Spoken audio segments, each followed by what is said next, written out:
How to get weapon skin keys in FragPunk. So in this video, I will show you how to do that. Just follow these few steps. So let's get started. Now, step number one, play matches. So first open the FragPunk and start playing matches. So you can earn weapons, skin, keys by playing the game and completing certain tasks.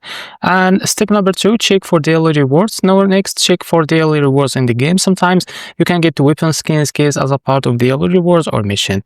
Or you can complete the challenges in FragPunk.